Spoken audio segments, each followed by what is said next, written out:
Inkonzo ebalekile iyokuthethelela abantu abathile.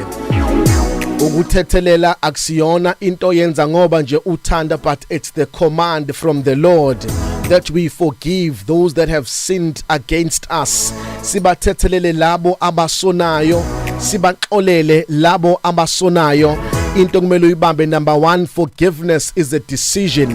Isinqumo osithathayo ukuthi njengamanje usuyaxolela, awuxolela uvela uvuke nje uvuke usunxolelile. But you need to make a conscious decision ukuthi right now I am deciding to forgive someone. Ukuxolela akusiza umuntu oxolelwayo, kodwa ukuxolela akusiza umuntu oxolelayo. Number 1, ukuzuphile kulokhu abakone ngakho nabakulimaze ngakho. You need to take a decision ukuthi njengamanje sengiyamxolela ukuze lento akakone ngayo izoqala iphole enhlizweni yakho. Mawungakaxoleli awukwazi ukuphola. Kunabantu abalinyazwa ngo1995, namhlanje u2025, kodwa namanje inhliziyo yabo ayikakapholi uma becabanga ngesigameko, ngoba abakaze besithathe isinqumo sokuthi bayaxolela. Ngoba ukuxolela i-decision oyithathayo. Ukuxolela uqala kokuphola kwenhliziyo yakho. Ngeke uphole ungaxolelanga.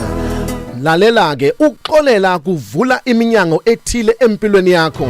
Kunabantu abathandazayo kodwa imkhuleko yabo ingaphendulwa. Ayiphendulwa ngoba bahluleka ukuthatha i-decision yokuxolela abantu abathile.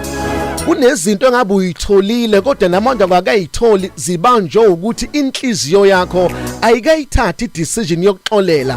Forgiving is a decision that you make. Sithathe isinqumo, akumnandi ukusithatha, kodwa ama results alesi sinqumo amnandi. Akumnandi ukuxolela umuntu owazi kahle ukuthi wakona futhi akayimisele ngokuxolisa ngalokho akakona ngakho, kodwa wenzeli yena wenzela wena. Mawungaxoleli uhlala ejele la ngo1995 ku2025, ngoba ungaxoleli kuyakubopha. Uthi noma ujabule bese yabuya lento ithi kodwa wena njalo wayenziwa ukuthi bese ubuyele emumva ngo95 uyokhala futhi.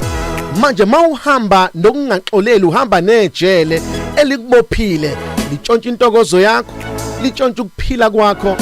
Futhi ungaxoleli kugcina sekugulisa nasemzimbeni wakho, ngoba the more uvalela ubuhlungu enhlizweni yakho ungayithatha i-decision yokuxolisa, ubuhlungu buyaphayila lapha kuze kugcine sekugulisa emzimbeni. Umuntu agule bethi bayabheka odokotela ukuthi phethwe yini, abatholi. Kanti uvalele ubuhlungu wahluleka ukuxolela abantu abathile. Kanti manje wanxolela nasebusweni uyakhanya, nesikhumba sakho siba sihle ngoba siphila kahle. Usudlulile ekumuntu owakwenza kabi, wamxolela wadlula nempilo. Namhlanje kusene mawufuna uku-own injabulo yakho, yenza isinqumo sokuxolela abantu abathile. Hayi ngoba bexolisile, hayi ngoba beyisola, kodwa uyabaxolela ukuze wena uphole. Namhlanje ngiyacela usithathe lesi sinqumo, noma bengaxolisanga ngiyabaxolela.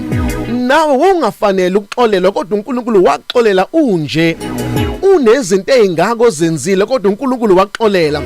Masifuna ukuxolelwa nathi asifunde ukuxolela abantu abathile, ngoba ukuxolela kusivulela iminyango, ukuxolela kusivulela ama breakthroughs, ukuxolela kuyasikhulula, ukuxolela kuyaphilisa. Namhlanje kusenivuka and make that decision and forgive lo muntu owakwenza kabi. Mawenza njalo, you are starting your journey of healing. My name is Phumlani Nkwanyana. You are blessed, you are favored, and you are set apart.